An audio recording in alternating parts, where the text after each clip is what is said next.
Hi hello. പത്തരമാറ്റിൻ്റെ ഇന്നത്തെ വിശേഷത്തിലേക്ക് എല്ലാ കൂട്ടുകാർക്കും സ്വാഗതം. അങ്ങനെ അനിയെ കണ്ട് ദേവയാനിയും നന്ദുവും ഞെട്ടുന്നുണ്ട്, വല്യമ്മയെ കണ്ട് അനിയും ഞെട്ടുന്നുണ്ട്. എന്നിട്ട് അനി ചോദിക്കുന്നുണ്ട്, വല്യമ്മ ഇവിടെ ഉണ്ടായിരുന്നോ? വണ്ടി കണ്ടിട്ട് സംശയം തോന്നി, അതുകൊണ്ടാണ് കയറി നോക്കിയത്. പിന്നെ നന്ദു പോകുന്നതിന് മുമ്പ് ഒന്ന് കാണുകയും ചെയ്യാമല്ലോ. അല്ല, ഇന്നത്തെ ദിവസം വല്യമ്മ എന്തിനാ ഇങ്ങോട്ട് വന്നത്? അതും ഇവളെ ചേർത്ത് പിടിച്ചുകൊണ്ടാണല്ലോ വന്നത് എന്നൊക്കെ ചോദിക്കുന്നുണ്ട് അനി. ഏതായാലും വല്യമ്മ ഒന്ന് ഞെട്ടുന്നുണ്ട്, എങ്കിലും വളരെ തന്ത്രപരമായിട്ട് അതിന് ഉത്തരം പറയുന്നുണ്ട്. അത് പിന്നെ നിന്നെക്കുറിച്ച് പറയാനാണ് ഞാനിവിടെ വന്നത്. അല്ല, നീയും അനാമികയും തമ്മിൽ ഏതു നേരവും യുദ്ധമാണല്ലോ. അതിൻ്റെ കാരണവും നന്ദുവാണല്ലോ. നിന്നെ ഉപദേശിച്ചിട്ട് ഒരു കാര്യവുമില്ല എന്ന് എനിക്കറിയാം. അതുകൊണ്ട് നന്ദുവിനെ ഒന്ന് കാര്യമായി ഉപദേശിക്കാൻ വേണ്ടിയാണ് ഞാൻ വന്നത്.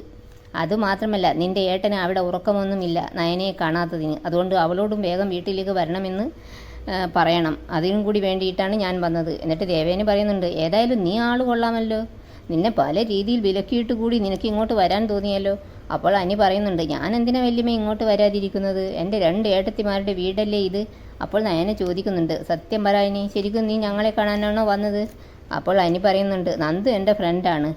അങ്ങനെയുള്ളപ്പോൾ ഇവൾ നല്ല കാര്യത്തിന് പോകുമ്പോൾ ഞാൻ ഇങ്ങോട്ട് വരണ്ടേ? അന്നേരം ദേവേനി പറയുന്നുണ്ട്, വരണമെന്ന് വലിയ നിർബന്ധമൊന്നുമില്ല. ഇവിടെ ആർക്കും നീ വരുന്നതിനോട് വലിയ താല്പര്യവുമില്ല.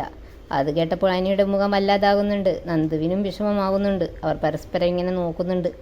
ദേവയാനി പിന്നെയും പറയുന്നുണ്ട്, അതുപോലെ നീ ഇങ്ങോട്ട് വന്നു എന്നറിഞ്ഞാൽ അനാമിക പ്രശ്നമുണ്ടാക്കില്ലേ? ഒരു കുടുംബ കലഹം ഒഴിവാക്കാൻ നന്ദുവായിട്ട് അകന്നു നിൽക്കണമെന്ന് പറഞ്ഞിട്ട് നീ കേൾക്കുന്നില്ലല്ലോ.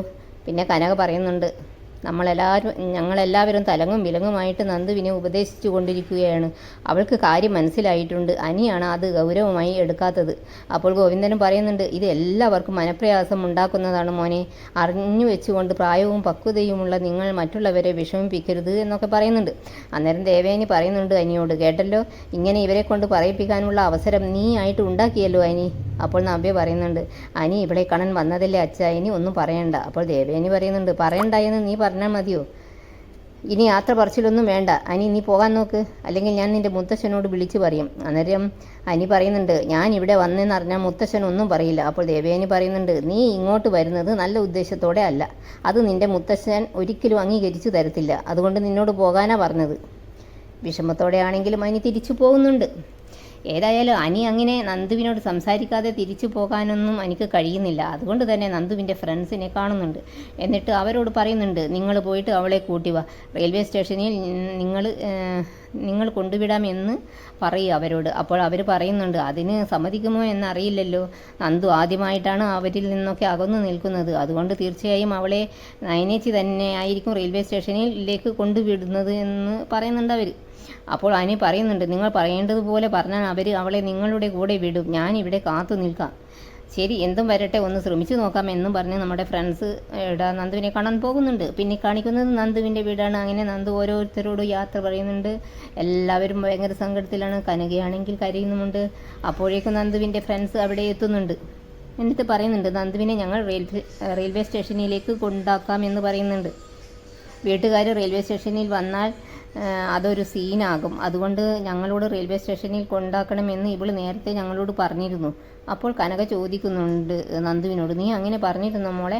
അപ്പോൾ നന്ദുവും സമ്മതിക്കുന്നുണ്ട്. അപ്പോൾ നയനയും പറയുന്നുണ്ട്, എന്നാൽ പിന്നെ അങ്ങനെ ആയിക്കോട്ടെ അമ്മേ. റെയിൽവേ സ്റ്റേഷനിൽ പോയാൽ ഇവൾ പോകുന്നത് കാണാൻ സഹിക്കാൻ കഴിയില്ല. ഏതായാലും ഫ്രണ്ട്സിനും സന്തോഷമാകുന്നുണ്ട്. അവർ പെട്ടെന്ന് തന്നെ ബാഗും എല്ലാം എടുത്ത് നന്ദുവിനെയും കൂട്ടി പോകുന്നുണ്ട്.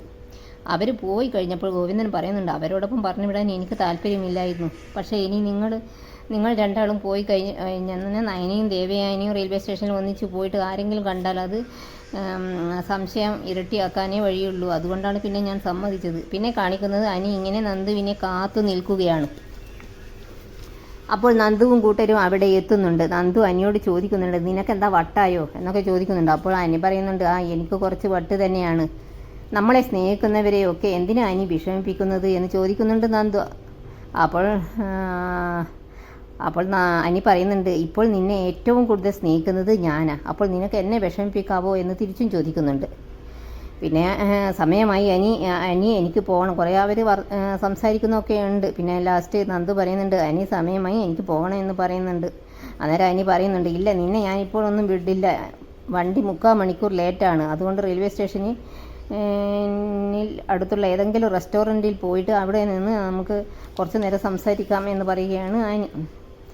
അങ്ങനെ അവർ റെസ്റ്റോറൻറ്റിലെത്തി ഓരോ ജ്യൂസൊക്കെ വാങ്ങി കുടിക്കുന്നുണ്ട്. അങ്ങനെ ഓരോന്നും സംസാരിക്കുന്നുണ്ട്. ഒടുവിൽ നന്ദു പറയുന്നുണ്ട്, നിന്നോട് പറഞ്ഞിട്ട് കാര്യമില്ല എന്നറിഞ്ഞിട്ടാണ് എല്ലാവരും എന്നെ വിശ്വസിച്ച് ഉപദേശിച്ചത്.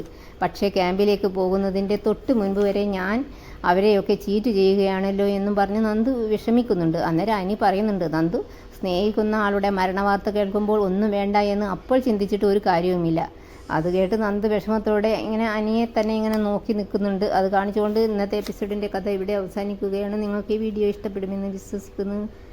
ഇഷ്ടപ്പെട്ടാൽ സബ്സ്ക്രൈബ്, ലൈക്ക് ഒക്കെ ചെയ്യാൻ മറക്കല്ലേ. Thanks for watching.